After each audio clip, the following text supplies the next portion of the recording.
This conference will now be recorded.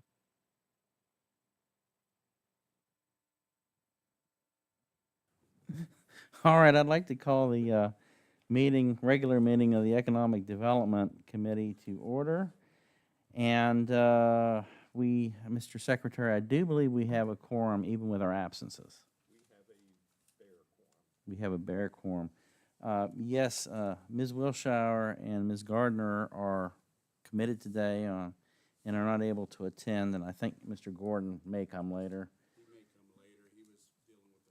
Dealing with the fire. Okay, that is hopefully under control. Yes, sir. Okay, good. We have an agenda. It's age and it's where. We have an agenda before us, and we need to adopt the agenda. Is there a motion to adopt the agenda as presented? Second. Any discussion? Hearing none, all in favor signify their approval by saying aye. Aye. Chair votes aye, approved.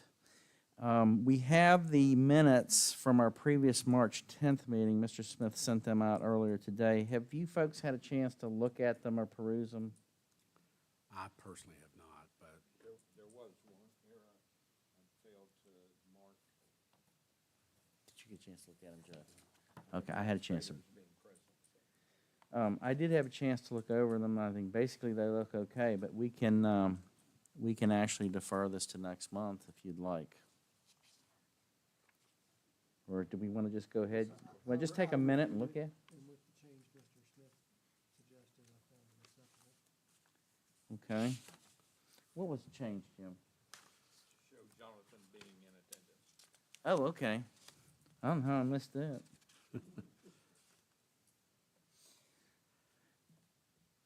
Give Judd just a minute or so to take a look, Jonathan. Fortunately, starting a meeting at 2 o'clock, we're not pushed up against the 4 p.m. board meeting, which seemed to have been a problem since we started. I'll tell you what, while you all are perusing the minutes, how about if we go to 5 and open up for public comment? Any public comment? Anything?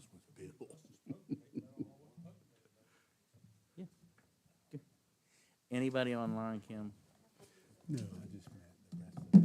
rest of the meeting. Okay, well, I guess public comment is closed. Good.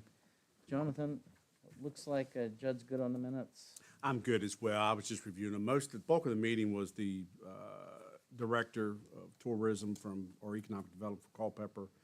I know we had a lot of comment around RSA and someone from public comment, so I'm fine with the minutes. Okay, well, how about if I entertain a motion to approve the minutes with the minor correction to them? So moved. Second. Any more discussion on the March 10th minutes? Hearing none, all in favor of approving them signify by saying aye. Aye. Chair votes aye. Nay. They're approved. We've done public comment. Some old business. What I'd like to do is, I know this has been discussed quite extensively in our board meetings, but Mr. Weekly, would you just give us an update on the PACE ordinance? And we have approved it, and I believe there has interest in it from several of the developers that are doing projects in the county. Yes, sir. So the board heard from PACE. To catch folks up, PACE is basically, it was a Department of Virginia Energy that looks to fund certain projects. Normally, you're looking at rehabilitating like brownfield sites and things like that. It's still a arm of economic development, if you will. However, if you have new projects that have energy efficiency and other elements of it, they have what is called stopgap funding or last mile funding, whatever you know it as. Similar, you may recall that DHCD had a program, Industrial Revitalization Funds. That too was stopgap funding. So When I brought this before the Board of Supervisors, as well, we had discussions at EDC, it was really giving the county a tool for economic development at really no cost to them. CPACE program works as first, the county, if they would like to have this available, would have to pass an ordinance to allow for this program. The Board of Supervisors took action on that after a public hearing. And then from that point, we send the locality agreement back to CPACE. We have done that. I'm waiting on the executed copy from them. They have to sign it. And then essentially, any applicant that has a project, and I know of 3, and I think I can go on record of interest, Mr. Shapiro with Crickersville School Incorporated, Mr. Seek with Meander Inn and Tavern, as well as potentially Mr. Helmy. I think his project's known as Maya Vita, which is the glamping project out in James City or the Leon area of the county. So the way that works is stopgap funding. They won't cover all of your project, but you come to them with your financing and your business plan. I do not have a scoring rubrics that they may use, but I do know you have to, they kind of pre-screen your application, and then if it moves forward, we would get notice. So we have sent the paperwork again to CPACE. We're waiting for the executed document back. And then hopefully from there, those 3 or any others would be able to apply. One unique thing I will say, I mentioned DHCD's program of IRF funding versus CPACE. DHCD's programming was limited to 1 application per year that the local government could have as a co-applicant or a regular applicant. With the CPACE program, it is not limited to a certain amount per year. It's just up to whatever a capital provider would loan money for a project. So we're excited about it. I think it fits the board's vision and this body's vision of economic development. And really, again, it's a tool to use at no cost to the county. One question I had, what is the appropriate way for us to quote-unquote market this or promote this? Yeah, the best way, I believe, is on our webpage, particularly economic and development, to put marketing there. Tracy also issues, I think it's called Constant Connect or Constant Contact. It runs through a lot of chamber members, but we certainly can do an advertisement to get it out there in the paper or the online publication to make folks aware. Really, I'd have to talk with Tracy if there's any other publications. We can certainly make, we're members of Go Virginia. We're also members of Central Virginia Economic Partnership Development. So we'll definitely make those agencies aware because they work with the state to promote business within our region. But certainly having that link up to Tracy's site, sure, a business could come to my office or Allen's, but really a lot of it starts with PDRC, but with zoning and economic development, because you have the ordinances, but we just don't want to tell you no if it doesn't fit. We want to hear your business plan, and that's where Tracy could help to push some of these programs. Okay. So it doesn't live there yet. It will once we get the executed document. The application is with CPACE. It's not with us, but certainly we could interface on our webpage to push them to that site. Okay, thank you. Anything else on this? Yes, as a former merchant banker and investment banker, this has a place in the niche financing package of a project where frequently the developer will come in, has to have a certain amount of equity in order for the banks or institutional lenders to get in bed with them. Frequently there is a shortfall, that there's just not quite enough equity. And what will happen is they go to what's called mezzanine financing. And it's sort of a hybrid debt and equity. It is outrageously expensive.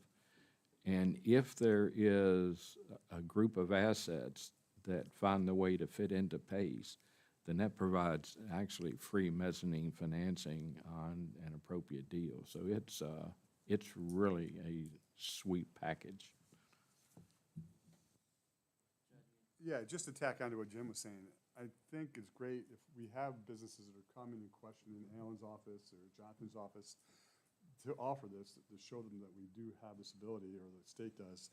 But if we can get into publications outside of our area that businesses are just considering maybe moving or expanding without knowledge of Madison, and they see something like this. And I know every place in the state can do this, but if we take the lead and publish advertisements that we have this ability, that might help businesses come to us that weren't thinking of Madison.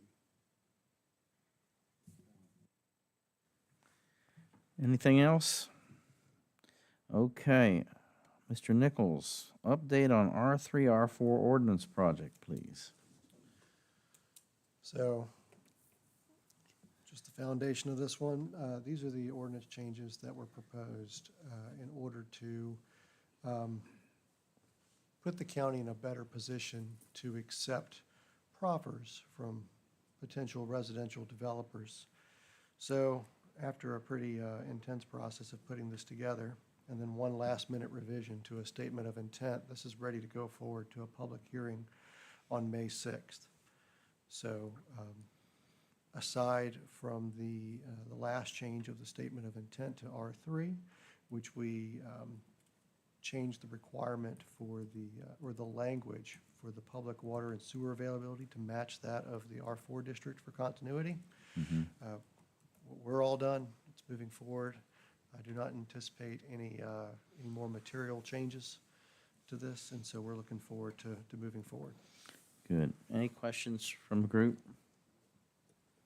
Just an observation, the way this was handled probably took 2 to 3 months off the normal approach to a zoning ordinance. Yeah, I have to agree. The Board of Supervisors charged a small group of us, led by Mr. Nichols and Jim, to look at the revision and the ultimate proposal, and then we were able to get really, I guess, about 80% of it through the planning, done before we went through the planning commission process. So it's a very, very efficient way of making some substantive and very important changes to the ordinance. All right, thank you, Mr. Nichols. We're going to go to 6C, updates on current projects in the county. There are several projects and fairly significant projects in the county that are underway. Mr. Weekly mentioned Mr. Helmy's project. We also have the Madison Hills project. I know Ms. Wilshire couldn't be here today because of business associated with that, but I wanted to invite Mr. Buchanan. Did you have any info on update, how that's going? Yeah, she is going to open on time, she believes. If we can, as a county, come behind her and make sure that we do whatever we can, and I know we talked to Mr. Weekly and we're committed to do that. She feels that she has everything from the state that she needs, and I spoke to her before this meeting, and she's on her way now because she ran into some problems with the commercial kitchen and Virginia Department of Health, but now she's looking at a actual mobile kitchen that would fill the needs and satisfy the state. Now we're just making sure that we can get the permitting done quickly, which that's been happening. I mean, she placed a request for a permit yesterday morning, and it was approved and inspected that night. So we are coming behind her, and we need to continue to do that and make sure it's a short time frame. We have, I don't know, 2 weeks left, 3 weeks left before she opens. And I think this is going to bring a good amount of money into the county. I was talking to her about the amount of income that is brought in by the Maryland Renaissance Festival, which is a similar event. And of course, they've been operating for over 20 years, maybe 30 years. But they have estimated that they bring in $1.7 billion a year in tertiary ancillary income to the state. And that's based on all the sales that they do there. It's based on car rentals. It's based on hotel rentals. It's just a lot of different things that festival commits to and provides for the state. So if we can even just get a small part of that with Molly's project, that would be a win for the county, and it would help us during our budget season. Do y'all folks have anything to add to that? County admin, county No. staff? No, there may be, and I'll be brief, I don't want to steal Alan's thunder, he may want to speak to it. There is some potential new business coming to you via the no, they went through PDRC. They will be coming to, I believe, the workshop as the property on 29 in Shelby. You're talking about our RV folks? Yes. So, about a month or so ago, we were approached in our office about properties for sale in the county that were zoned industrial is where it started. And the individuals asked me if they could do RV sales and service in an industrial zoned property. Certainly can, no problem. And they purchased a 9-acre property that's just to the north of the Lambs Farm on 29. And are beginning their engineering process of developing that site. These folks run a RV sales, service, and rental company. It is Ace RV Rental. They are currently located in Fairfax, and they are relocating. They have grown tired of the pressures of that area, I believe. And so they have now bought at least 4 parcels of land here between Shelby and Seville to run their operation. So I'm sure they'll have one as like their face of the company where you'll meet them, and then they'll probably have back office support for service and what have you. But they're coming to rezone some property around 29 Tastings to business. And so I'm sure that will come before you in the next workshop. I'm not 100% up on where that application is. Please excuse me, my first day back from vacation, so I'm getting caught up. But I believe all that went well at PDRC and is moving forward. So that should serve our county very well for tax revenue purposes, and also just having good neighbors. They're very nice people coming in here, and we'll be happy to have them. How did they find us? That is a great question that I'm going to have to ask, because they definitely found the real estate first. And I met them when they came in and they said, hey, I'm looking at this piece of property. Can I do, X, Y, and Z with it? But no, you're right. That's the follow-up question that needs to happen there. So I'll, I can give you an educated guess. There was one, remember the one that was across from the ball fields in Culpeper, that those folks ran, and that was subsidiary folks out of Fredericksburg? Then the next thing that they probably looked at is the success of the campground. I mean, it's a very nice campground. That's here. Yeah, and the customer base between what's going on within Culpeper, so there's nothing between here and south to Charlottesville that I know of. This, So that would kind of, in that corner, they right on 29 with the business corner. Mhm. That makes a lot of sense if you sit down and look at it. That's my educated guess. we mentioned this in the office, and I'm hoping that they are poised for success. Another county staff member had made the comment that if he needs work done on one of his RVs, it's got to go to Richmond, or, almost to Richmond to get that done. And here we've got the national park right next door, which offers that kind of camping, and hopefully it will serve many a visitor well. So we're thinking that's going to be a good thing. One Culpeper was very successful. They had a lot of business. People, like you said, it just amazed me where people bought stuff to get work for, because we used to go around and get some odd and end stuff, and they did a lot of business. Yeah, so The old Brown tractor places where they were, Jim. Yeah, I know exactly what you're talking about. Okay, that's great, and we'll keep up to date on that. I wanted to ask Jonathan about the recent, I guess, did they submit the application? That came to our attention last week, the folks for Madison Mills. Can we talk about that? Yes, we can. So Madison Mills, along with the RV company you just mentioned, were 2 applicants on PDRC. I believe Stacy's said, I think they may have filed by Friday, so they may be at your workshop. I don't know. We'd have to check. But anyway, regardless of what workshop they're heard, and Alan's got more information on it, but the old store on Route 15, Jim, I don't remember, Cardi knew the T.O. Gillums. T.O. Gillum. It was right there where the bridge used to go. Right. There on 15. Now it's Madison Mills. It's a dead-end road. There's a house there along with the storefront that's currently on the market. I believe the party that has interest in that would like to do some crafting, maybe some baking and other things, and Alan can speak to it more so than myself. That could serve clientele for two existing bed and breakfasts that are in that area. One of them being in Madison County, being Meander Inn, the other being Willow Grove, which is just across the county line in Orange. Alan, is there anything you'd like to add to that? Yes, sir.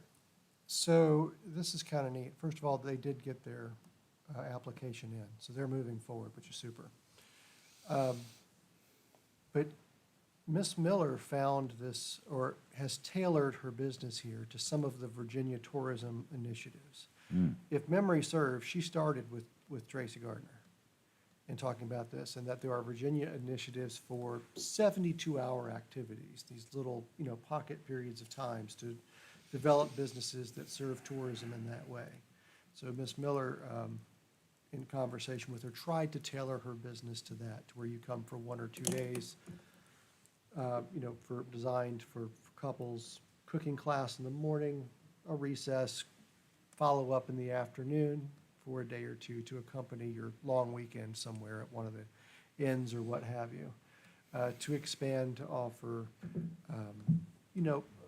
merchandise store activities, those kind of things to go along with it.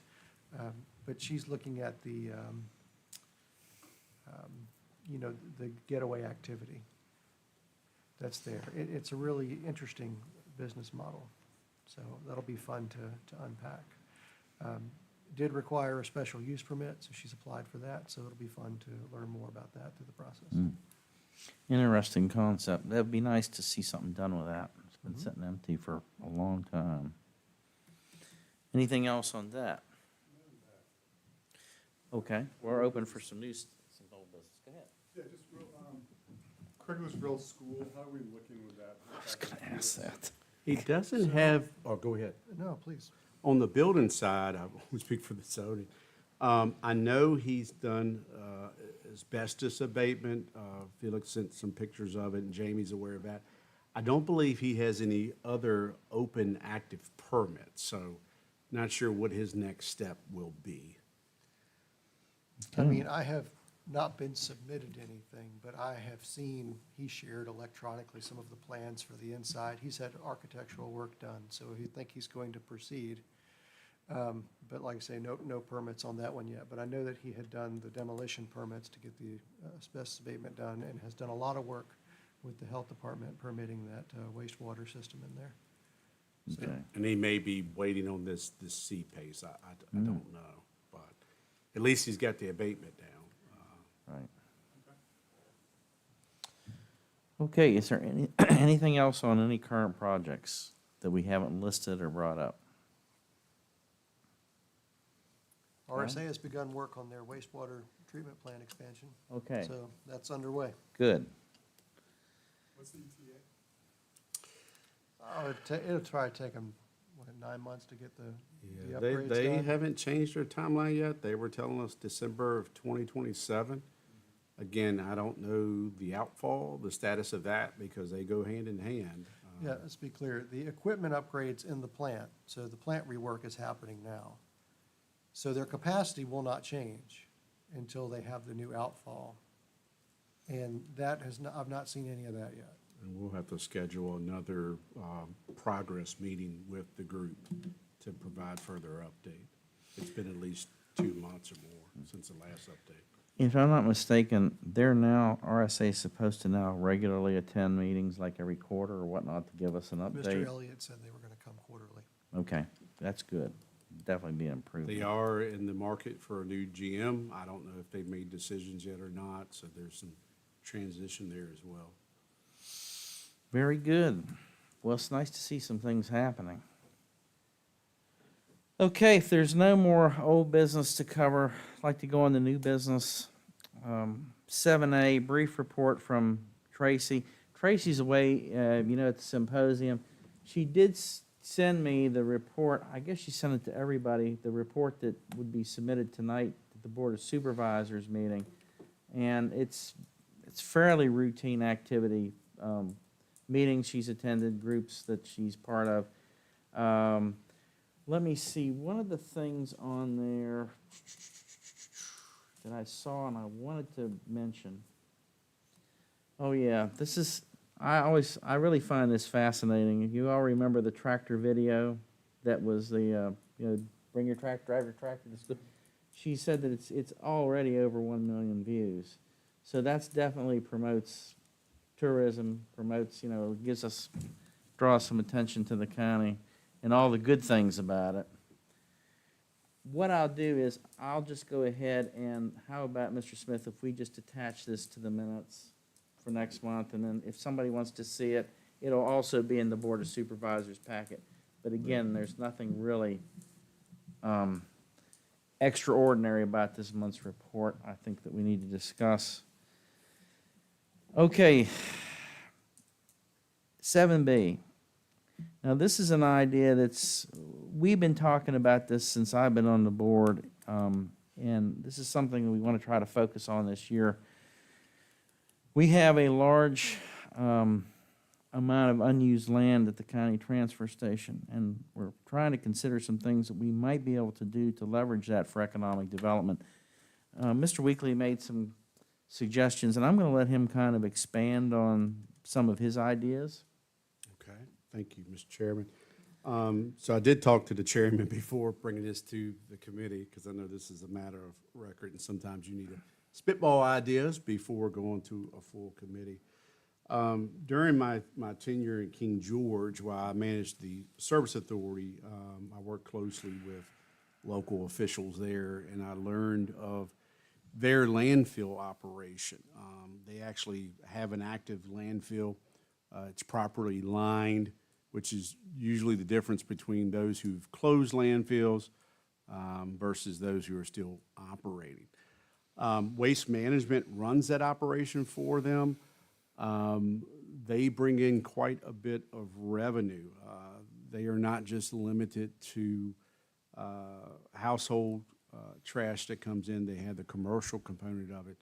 What makes them a little different, well, other than we have a closed landfill currently, we have a transfer station. They have rail that can bring in debris if need be from larger locales or projects, as well as trash goes there. Now, Madison's, again, a transfer station, so one of the two locations that our trash winds up going to is King George County. The other is Amelia County. I haven't seen their balance sheets, but I've been told it is at least 20 cents or more worth of what is the real estate. So if you think of Madison County here, 1 penny equals about 275,000. They have about 20 cents worth of revenue coming in. There's also a potential revenue stream. Again, all of this is heavily compliant and regulated by DEQ. Anything air, water, and soil permit runs through them. So it would require an engineering firm that is able to handle what was well and beyond the type of assistance we get for our closed landfill with methane monitoring and groundwater sampling monitoring.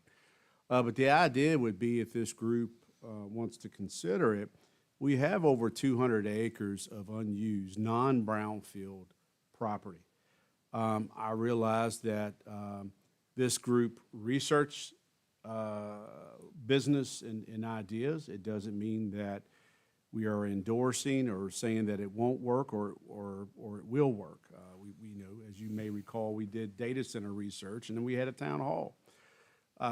So I do think it's responsible for us to look at the property we have, the limited resources we have, as we've talked about back and forth. We don't have rail, we don't have an airport, we don't have natural gas that we can tie into. Water and sewers really it. What else is out there? So unless you're going to find an agribusiness that doesn't need natural gas, there's not a lot of rezoning there. You can get moving pretty quickly if you have the capital. The other is to look at unused land that the county currently holds. That acreage, that 200-plus acreage, is usually planted in trees, which it currently is, and about every 20 to 30 years, it is harvested, and it probably brings around 300,000 to 400,000. Now, that's decent money, but it's not a constant flow of revenue that could help us with some of our imbalance with cost of services versus revenue coming in. So the thought, Mr. Chairman, is if this committee would like to further explore this, we would contact officials at King George, at least have an initial meeting, discuss kind of what we're thinking, and then try to schedule an on-site visit of their landfill to gather more information. I do know one of the things that folks may be concerned of, we actively monitor groundwater now, so that wouldn't change, because in all sincerity, you don't want pollutants in someone's groundwater anywhere, period. But there is some odor, potential odor that comes with it. You've probably heard of the ozone effect. There are times when atmosphere is at certain conditions that odors could travel a little bit. Now, we grow up in an agricultural community here. It may not matter, but I do want to make you aware of that. So it is a potential revenue stream, something that is constant. And it's a lot longer. One of the things we can talk to King George about is what is the life expectancy? This isn't something that you would only do for 5 years. This would be at least a few decades worth of activity should everything move forward. So in a nutshell, it is contracted and operated by Waste Management. The county essentially collects the check. There's some potential there. If you ever had any industry that wanted to locate nearby, they have flare gas. Sometimes you can use things to power. That's another commodity. So leachate is another component. What we found on the Service Authority side, we were initially exploring before my departure, is leachate is not as expensive to treat. It could be a problem on a pretreatment program for a wastewater facility. However, it is very expensive to ship, to transport to an appropriate facility. I believe Waste Management has a facility up in New Jersey, up in that area. But there is some money. There's what you call evaporators. It's a process that these evaporator pieces of equipment are on skids. Years ago, it was about $1 million investment. I don't know what it is now per evaporator. But you would evaporate that leachate up to about 95 to 97%. The remaining 3 to 5% stays in slurry. It gets pumped back into the cell, which gets mixed with more leachate liquid in the future. So we were considering it then as another source of revenue. So you would charge for the commercial trash coming in, and you could also charge for the leachate, not what's just generated on site, but what others need to get rid of. So that's my introductory to that topic, sir.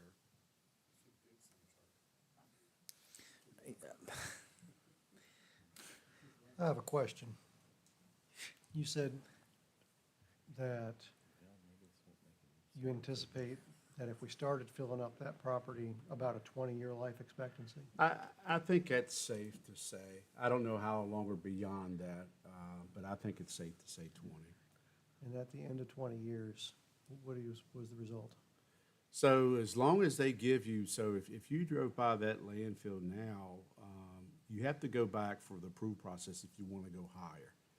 And that's allowed them to continue to go a little longer. So you're not really expanding your footprint where you need to acquire more land. Now, they're buying up land that's nearby, because some of that is you're getting rid of the nuisance, if you will. If you own the property, you control the property, but you can continue to go up with it. So you might have a certain period where, all right, this spoiled area, if you will, is exhausted. Can we add cover and continue to go up? But anything beyond that, Alan, I'm not qualified to say how many years would go or what their Just plan. curious, nothing I'd hold you to. Yeah, but it has to be lined because that's where a lot of stations, or prior landfills got in trouble, if you will. Nobody was thinking about, when you bury it, what really happens. No one was thinking of PFAS and all that back in the day, all that good deep DuPont chemicals.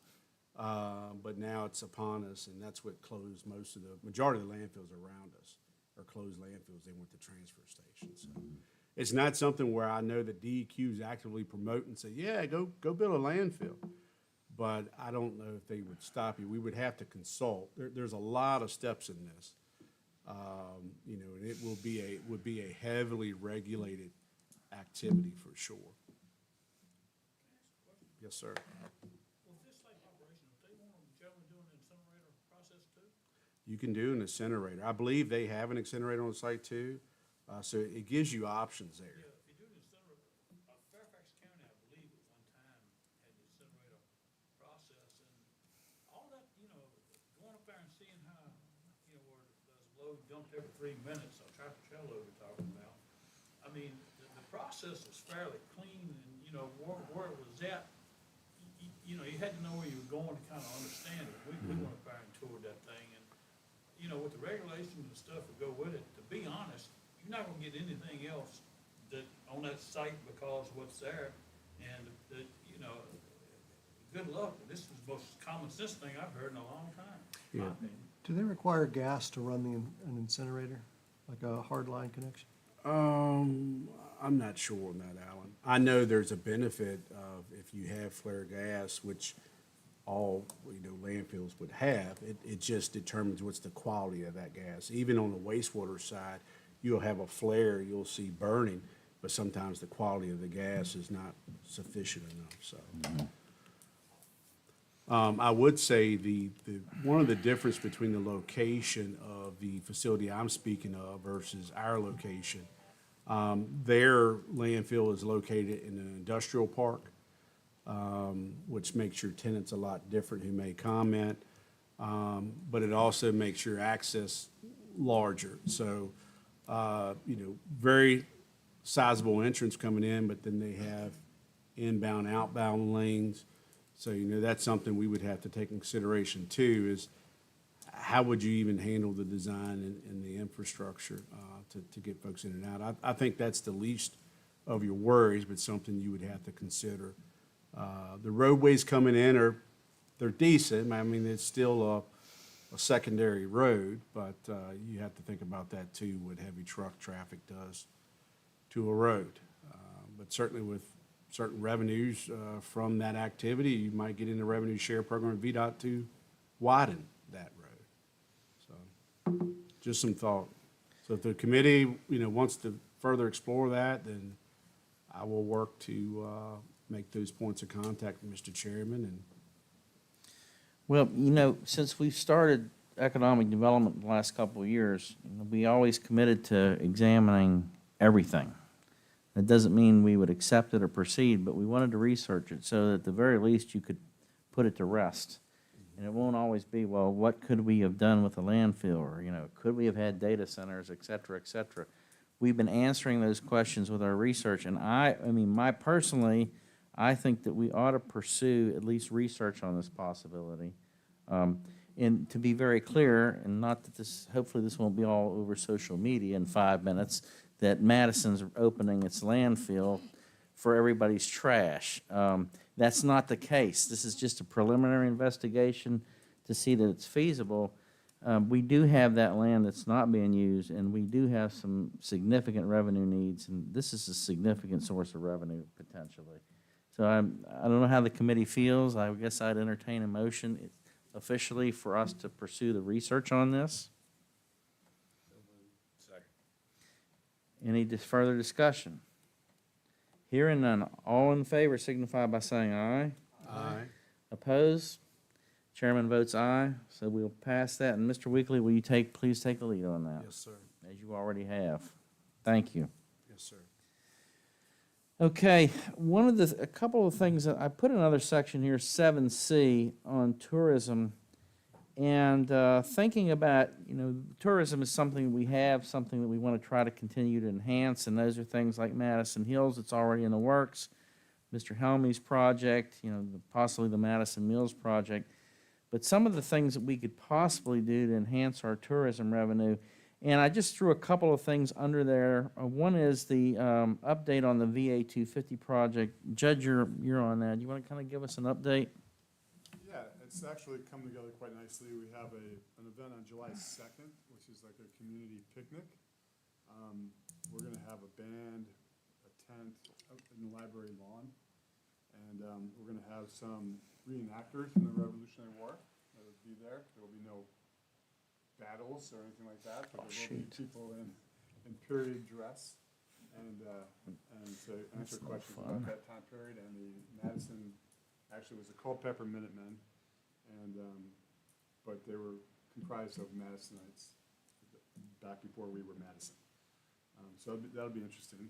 There are also we have our logo for the Madison 250 on the Madison Tour de Madison bike race. So out at Kriglersville, we're gonna have the museum open a day early. So people that come to that starting line at the Kriglersville School and the finish line at Kriglersville School, it's one big loop out and back. For the one, there's 3 bike races. That's one of the races, and that's the 26-mile loop. So we're gonna have the museum open to answer any questions about the people up on the mountain. And we're gonna have our logo on all the jerseys, all the t-shirts that are given out. That's So I good. thought that was pretty cool. Banners will be going up on each side of the town, promoting the Madison 250. Trifolds are in design, they should be out this week. And yard signs and bumper stickers are being passed out as we speak. And we'll be at the fair. There's every event that we have in town, we're gonna try to have a table set up with the trifolds and people to man that. So it's actually come together quite nicely. Okay, thank you. Anybody else have something on that? Yep, July 2nd, I believe it's 5:30 to 8 p.m. Ms. Sharman this week had politely asked me to put together some points for a resolution. Apparently, there were some discussions with Delegate Hamilton. Anytime that they're in session, they could put forth proclamations or resolutions. It has to be done in session. So the idea was to put something forth to commemorate the 250th here in Madison. Okay. Before we move on, Sure. just to jump back to the landfill discussion. What about the solar that we had originally talked about? Not just on top of the landfill, but if we do have that extra acreage, would that make sense to have a solar farm there? So we were approached, and Mr. Jewett and I believe former Supervisor Dawson, we went on site. There was a company, the solar division really sent their land acquisition guy to come talk to us. And the ones who have approached us, they're looking for a larger scale project. Now, if you may recall, I'm going to compare Ms. Weaver's property beside Yoder's is about 93 acres. That was looking to be anywhere from, I think, 15.7, maybe just shy of 17 megawatts. The solar company that was approaching us about the landfill property, they were looking for 1,000 acres and something much larger. I think, Jim, it may have been 100 megawatts or more, I think was their minimum.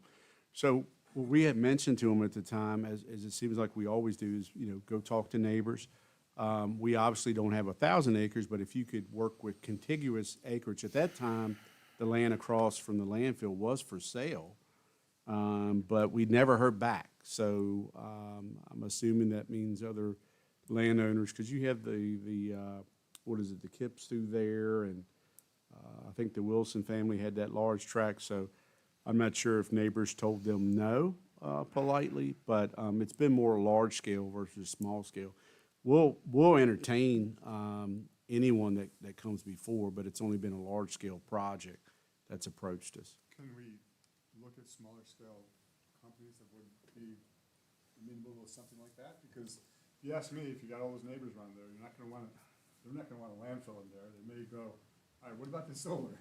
And with AI in the news right now, they're running out of power as we speak. If I can expand on this a little bit. we've had a few conversations recently with Dominion Energy and with the power needs in Virginia and the initiatives to add power to the grid. They are trying to find every site they possibly can to put solar on. It was our last meeting about 3 weeks, a month ago, something like that. Right. Yeah, so Jonathan and I think maybe Brian sat in on that one, but say we met with some Dominion officials, and they are trying to get impervious areas, covered, anywhere they can put it. But my point in saying so is that way, when we mentioned that site, they said, okay, well, your substation is too far away to be practical to connect to for the size of, lines we need, or you would need additional easement acquisition, and that was challenging for that site, because it's not close to a major line where you could add a substation or to run power to that substation to get there. So you're stuck within a reasonable distance of the Pratt substation for those projects.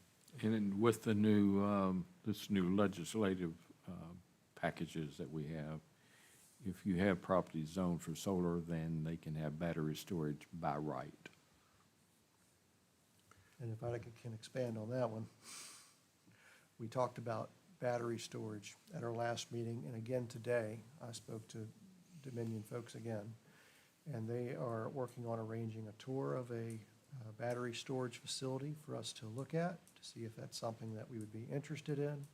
And so as soon as I have availability and where and what and all that is, I will share with all of you to see if anybody's interested in looking at that and what that involves.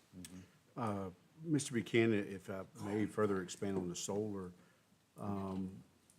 it is maybe worth putting it on a future board of supervisor agenda, because that's who decides on that property. But if we're definitely interested in soliciting, I would recommend, for solar, I'd recommend, the county issue a formal request for proposals. That goes on the state, I know their website at a minimum, and I'm sure it gets picked up from other companies. But that's generally how you would get interest, is by soliciting through a formal RFP. How many total acres do we have over there? Let me go on GIS right now. Are you on I get it. GIS?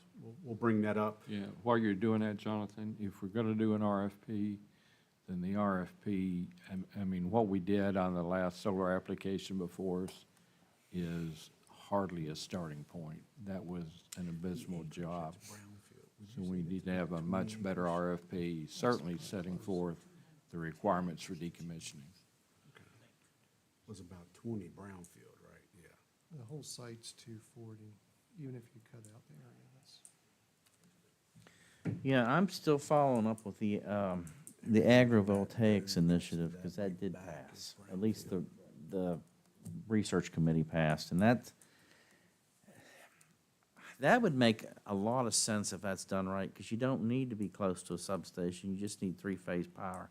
Because I know that, I looked into, no, I did not look into solar. I had solar companies contact me about putting solar panels up. Got about And that's, 180. so you've got to the nice thing is, if that ever works out, I've got probably 50 acres of land that's worthless. I'm farming it, but it's substandard. I could put solar panels on that and make more money. And I mean, there's a lot of farms in the county that are probably in that same situation. And if that could be a fairly widespread project, you would have a significant amount of power, and you would be distributing the wealth to multiple landowners. And of course, that's taxable. So I mean, I'm pursuing that's in its nascent stages, but I think that's something we need to keep an eye on. So yeah, that's, I think we need to, Alan, I think the good thing is that if you keep us up on what's going on with the battery storage issue, we need to research that if we're thinking about doing anything with solar, since that's now by right co-location with any solar plant. So, Mr. Chairman, if I may, what I'm hearing is Alan will keep the committee informed about battery storage. We would want to hear back from that before I Yes. would approach the county, the full board, about potentially considering an RFP for solar. I think so, yeah, we have to know all the ins and outs and the pitfalls and everything that would go along with that.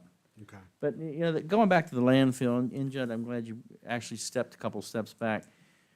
We need to try to do something with it. even if it's not opening it up as a waste processing facility, I'm trying to keep away from landfill.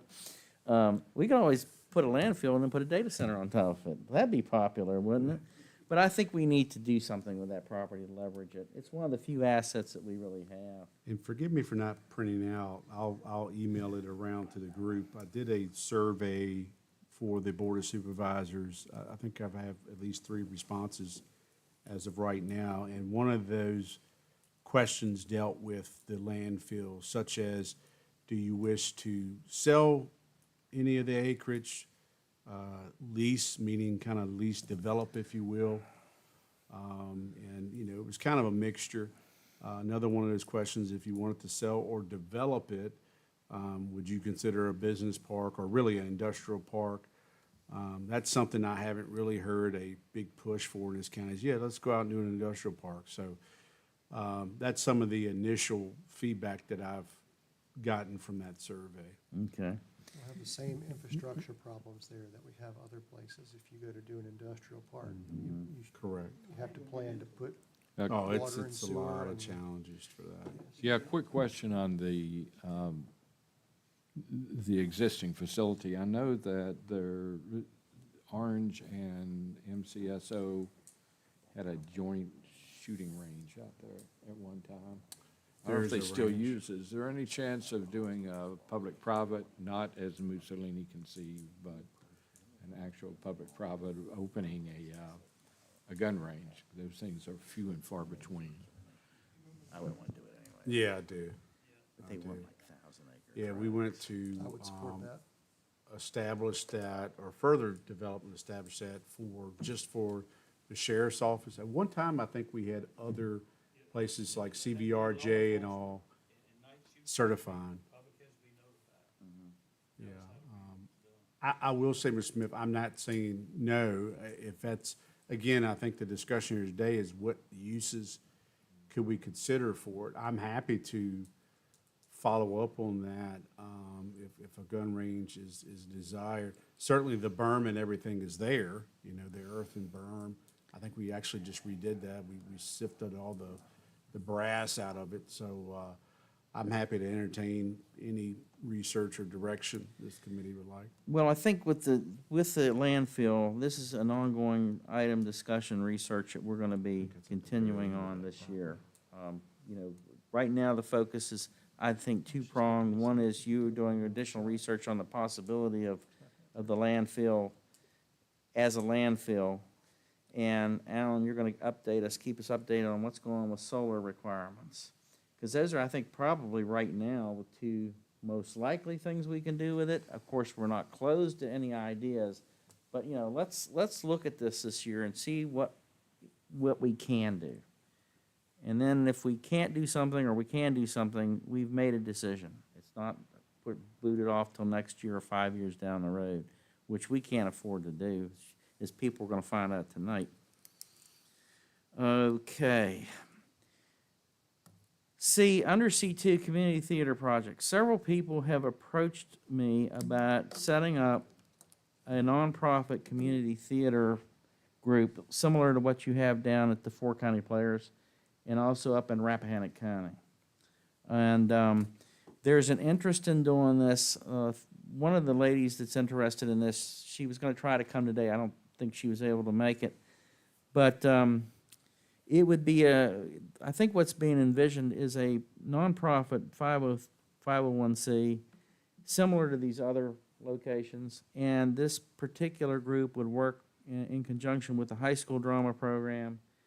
And the idea is that ultimately, this could be an enhancement to our tourism, because those 2 theaters draw a lot of folks. It amazes me how many people will go to these theaters.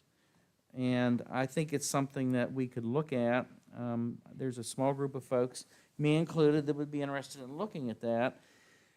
What I wanted to inquire about, and this, of course, is not necessarily something that we can do today or decide on today, but I just wanted to throw out the idea, or at least inquire, if this is something that is doable and a really good plan is worked out, would this with a seed money for this organization, could we ask the tot fund to do that?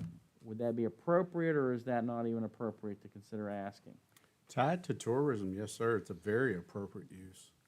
So I will keep you folks up to date on where those discussions are going. But I know that Lady has looked at a couple of current locations around. You know, we've talked about the possibility of eventually doing it at Cricklersville School when it's renovated, if he has that facility. There's a couple of buildings in the county, one in the town of Madison that's a potential site for that. So that's something I think that's another we need to look at, because as I said, they amaze me. I've been to both of them, and I can't even believe people will come and they'll pay significant money for tickets to come out, because it's an experience of coming out into the middle of nowhere and going to this theater. So that's what I think we need to look at with that. So I'll keep you guys up to date on that. Mr.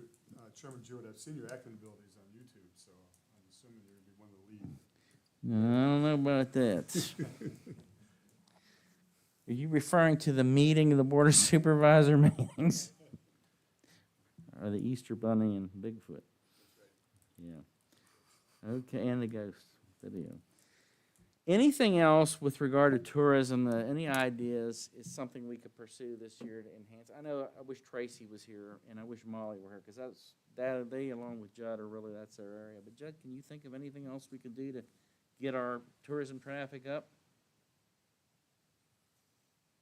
I mean, I think with Graves and the music festivals, I think we have a really strong music culture in the area that we could probably expand on, not just have the one or two festivals we have at Graves or at, you know, different, I don't know if there's another venue that does music like that, but maybe something along those lines that's strictly bluegrass. I know Graves has kind of shifted a little bit away from that. But around music, around just all the hiking opportunities around here, it really is, we really are tourism. I mean, as much as we want to bring businesses in that aren't tourist related, that's our strength. So to look at those avenues of getting people out here to the country. I've been a strong advocate of using the pavilion that's out by the American Legion, which I think has been deeded back to them. And now a bunch of pikers want to know who's going to pay for it, so,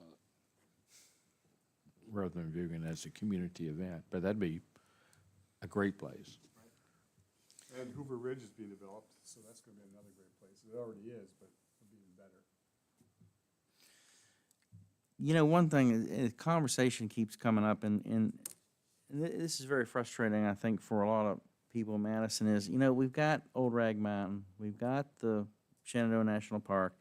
People come down Route 211, they go there, and then where do they go to eat? They go back to Spurryville. They go back to Little Washington.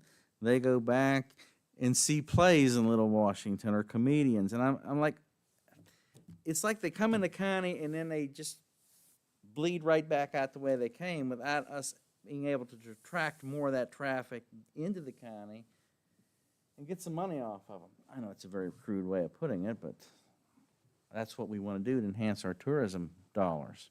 And I don't know, what ideas have been proposed in the past to try to capture more of that? Ross, you've been around. I said, what Judd was talking about, the music thing. We went down the list of that. Raises is a great thing, and any others go to it. But there's a whole schedule of those type of events that people follow. So you gotta work around, you know, groups that tried to help found that they had to work around other groups to have any event of any size. And then again, you're talking about Hoover Ridge for a venue, how? That's the next thing it boils down to, because you got an event that size. Look at what Grazes goes through to set that up for the logistics of food, porta johns, and everything, you know, that, and they are fairly well set up for that. So you get back to the question we listened to 1,000,000 times. Great idea, but the logistics, you know, is some gentleman come to a meeting once and said, "You ever watch that movie Patton?" Even he had to have supplies coming with him, so you know you can't just keep going forward. You got to have supplies. And that was the point, that everything that we try to do, like, Hoover Ridge is an interesting thing, because you got the ability to do it there, but what is the actual planning for logistics, for events there other than ball and occasional things that they do there. That's the question. So to develop tourism, you gotta have a plan that really develops tourism at Hoover Ridge, if I'm making sense of what I'm saying.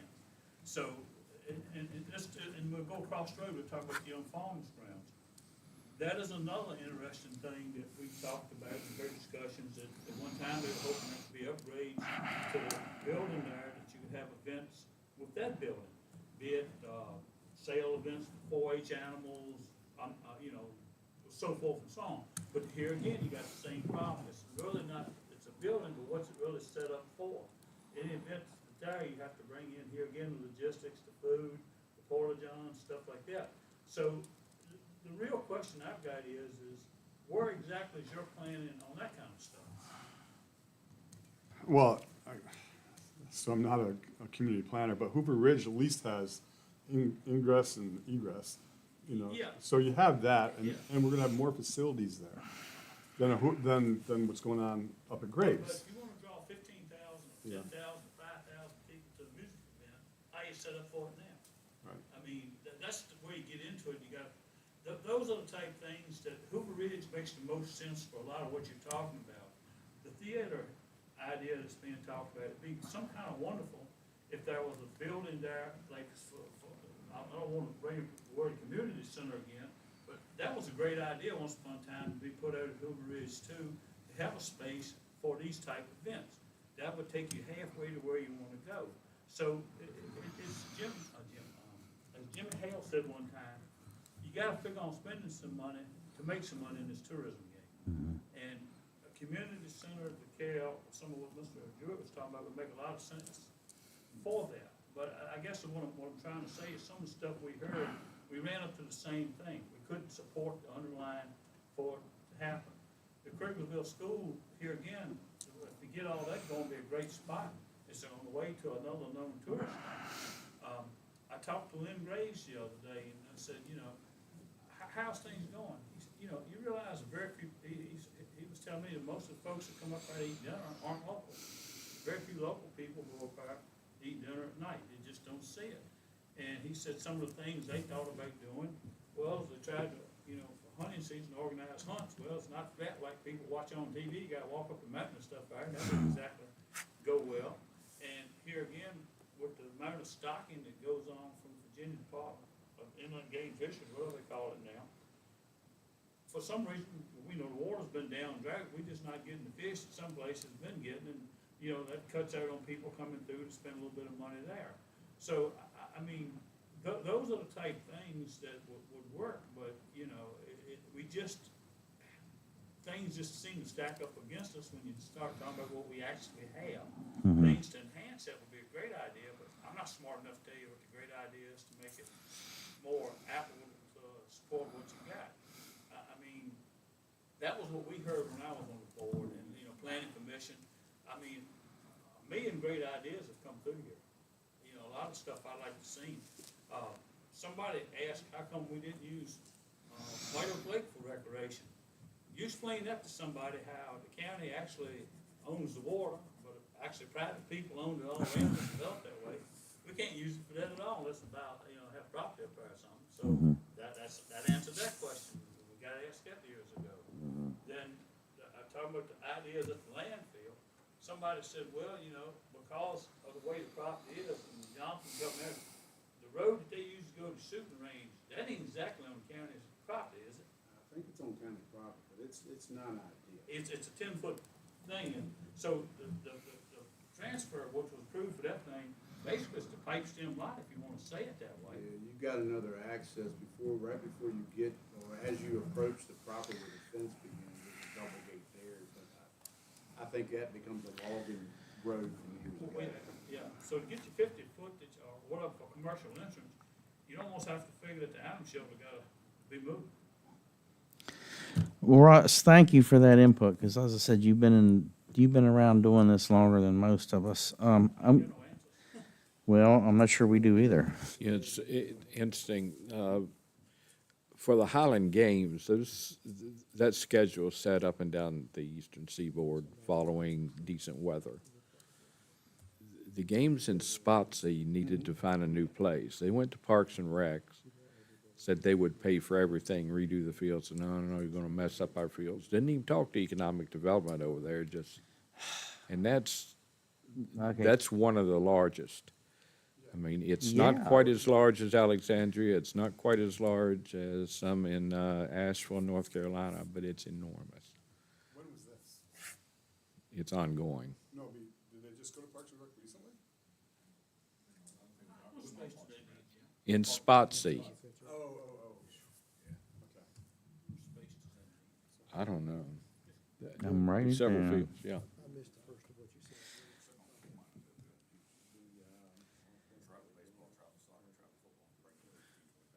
That's right.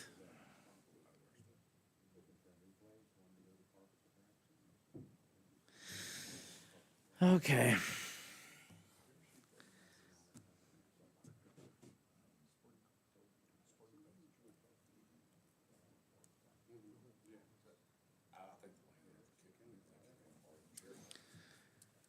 All right, folks, we are going to be running out of time. These are actually great discussions, and this is what we need to have. I'm going to jump down briefly to 7E before we wrap up with looking at some strategic objectives, which I think we've pretty much covered a lot of that. We'll just enumerate them.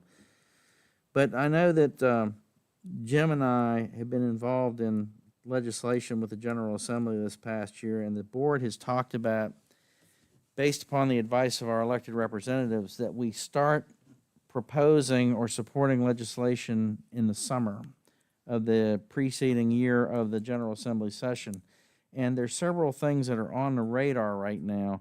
But I think what I wanted to just bring up is that if we could consider using the EDC as our quote-unquote clearinghouse for our leading legislative efforts for the county. And I'm saying that out of practicality because essentially everybody that's working on those things are sitting on this committee already. And it can help coordinate some of the things that we want to do with economic development, with our paramedicine program.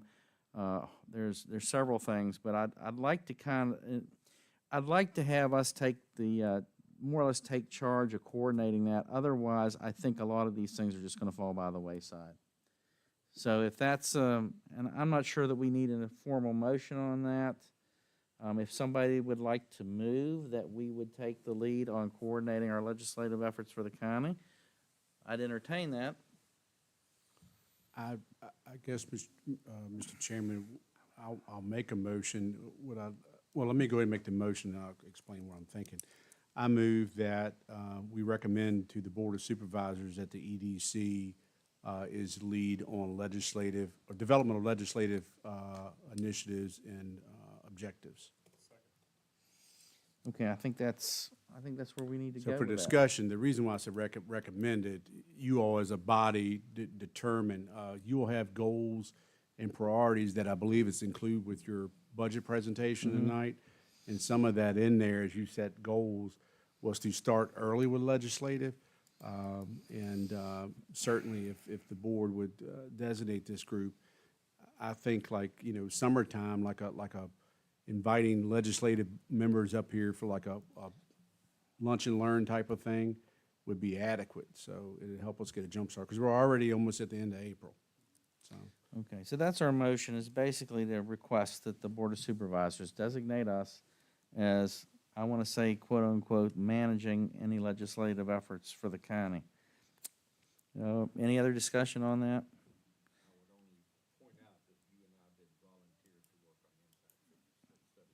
Oh, perfect.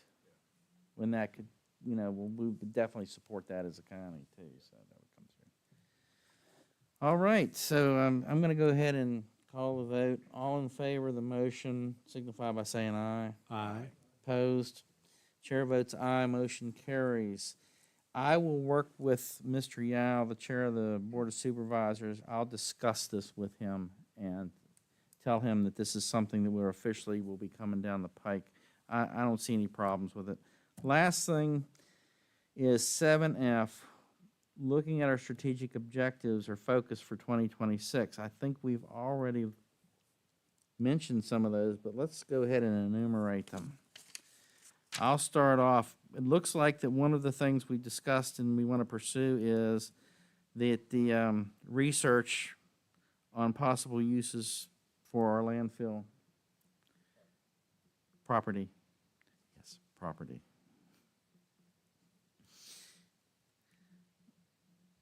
That's one focus. The other thing is we wanted to research possible enhancements to the tourism, our tourism activity in the county. I know that's very broad, but at least it'll point us in that direction with some of these things we mentioned.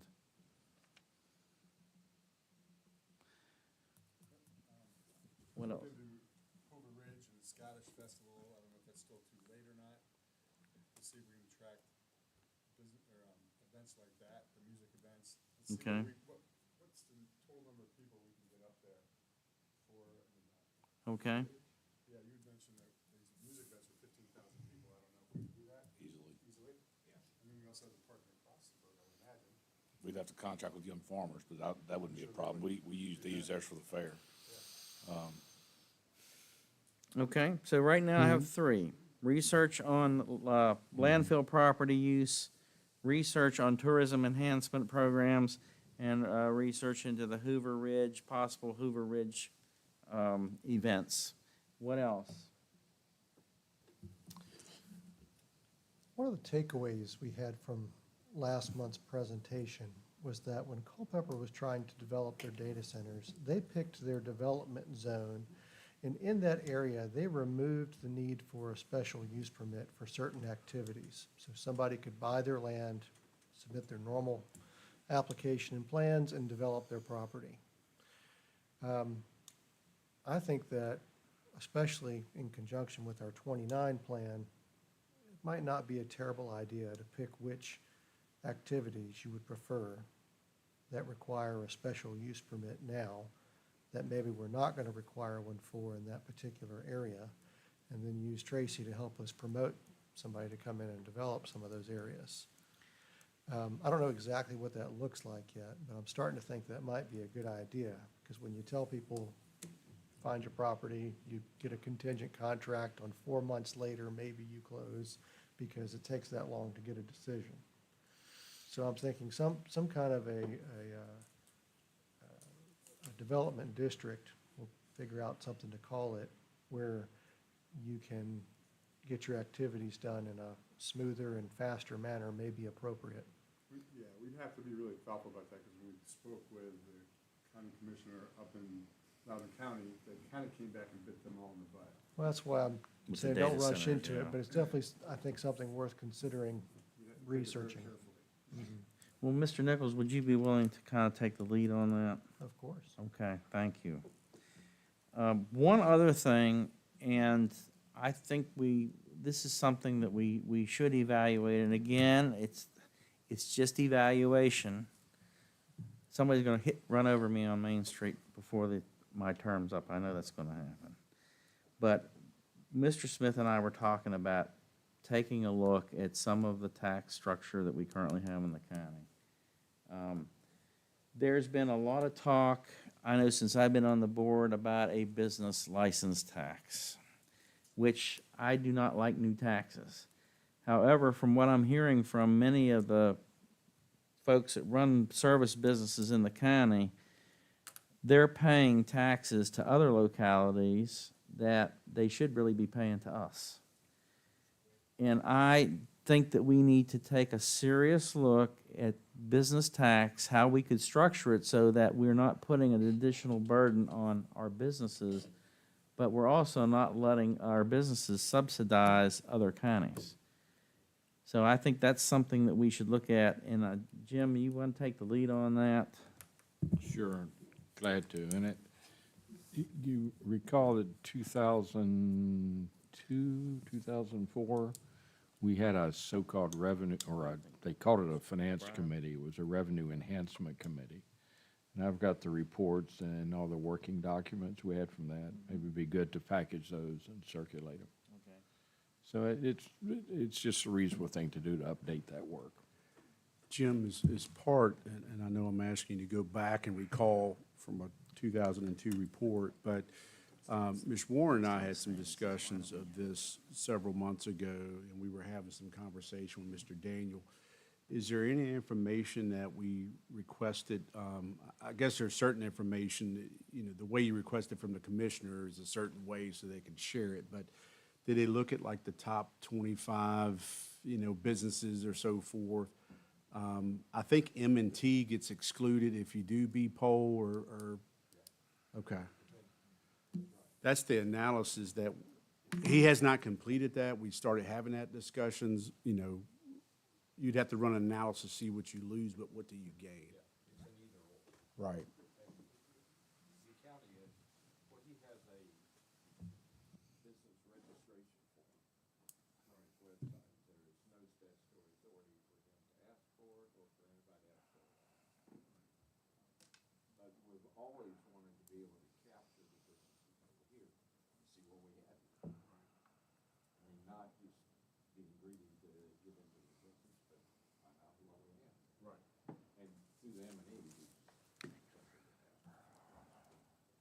but we looked at a number of things that were available through public sources, come through the commissioner's office. He was not the commissioner at the time. So I did that through FOIA. And I probably should update exactly the same FOIA through the council. Very, very small. Very hard to get. Yeah, that's definitely what I would like to see. We haven't been able to demonstrate that yet, but there has to be some upside versus taking away anything. So Jonathan, would you please broach the subject with Mr. Daniel about working with Mr. Smith and you and whoever that you deem appropriate to start looking into the taxing structures? Yes, sir. Okay, I think this has been a really good meeting. We do tend to get a lot done, and that's great. Get a lot of good input. These 5 things that I have here, these strategic objectives, I think I'm going to list them in the minutes, and then we can formally review them and adopt them at our next meeting after we find out some more of this information, after I talk to Cardi about the legislative initiative, after you all had a chance to talk with Mr. Daniels. We've got some additional research coming in, and then, of course, the tourism aspect, I'd really like for Tracy and Molly to have input on that. So these would be our 5 tentative strategic goals for this year, and we can come back and officially adopt them or amend them or whatever next month. Is that agreeable with everybody? It is. Jim, does Molly's proposal in the past for the, what did she call it? Not the Ren Fest, but her school. Oh, the Fab Lab? The Fab Lab. Should that be a listed item here, or should it shoehorn into something else? I would like to think that we need to talk to her to see where she's at and what efforts she could put into it. I know she's scrambling to get this thing off the ground. Yeah, just real quick on that is, we're talking about, we're looking at different spots around the county, but she's like, why don't we do it at my location? I said, well, there's gonna have to be a lot of discussion about that, but she's still interested in making this happen. I think this month is not the right month to talk to her about it, but come June, July might be a good time. She's got, up there, she has a blacksmith that's gonna be doing, like, schooling, training Oh, that's nice. for blacksmith activities. One's making knives, others doing actual blacksmithing work, so it's gonna be kind of neat. Okay, well, yeah, we'll get back with her. The other thing I just want to mention is that I think we ought to plan on doing another town hall in August. That was well received. The other, a big component of that also, I think, is to update folks in the county as to where we are with our revenue and spending. I've gotten a lot of positive feedback from last summer's town hall.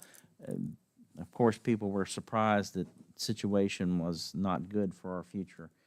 And that people need to be aware of that so that they can support us publicly to make decisions that we need to for our long-term health county. So let's look at town hall in August again. Again, I'll talk with Chairman Yao at the Board of Supervisors about that, how he feels, how he wants to proceed. Okay, I'm glad we moved this to 2 o'clock because we almost ran into the board meeting again. Kim, is there anybody online? Okay. Okay, well, we say hello to her. Any other business right now? I think we've had sufficient public comment. Thank you. Ross, you got something else?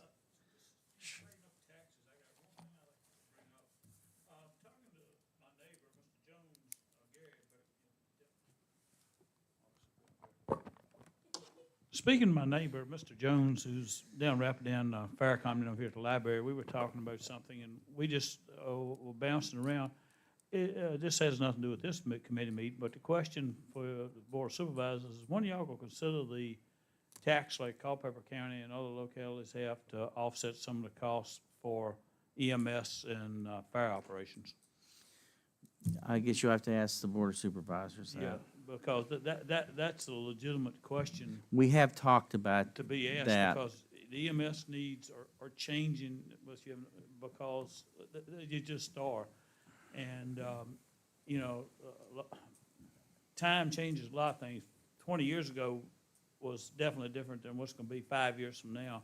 And I didn't realize how much the sheer cost of the equipment of ambulances and support vehicles. And I'm not even gonna talk about $1 million for a fire truck, because I don't buy all of them anymore, does it, Brian? And, you know, I think it's time that the county consider that, I don't know if it's economic development, but if they're gonna show up paying the bills to help everything else, that, you know, if you pay property taxes, that's fine if you have personal property, but every tax bill in the county should be assessed at, just sort of like what Culpeper and other counties do, because that's one way to offset it, and the EMS needs are only gonna grow. That was just something I was thinking about. Thank you for allowing me to public comment. Oh, absolutely. Thank you. No online public comment? Thank you, Kim. If there's no other business, If I may, Sure. he's gonna kick me. It is this gentleman's birthday today, so. I oh, just happy mentioned that. birthday.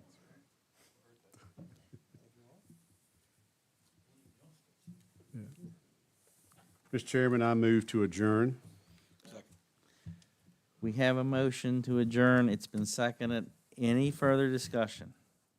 Hearing none, I call for the vote. All in favor of adjournment signify by saying aye. Opposed? Thank you all very much for your efforts and time. Most appreciated.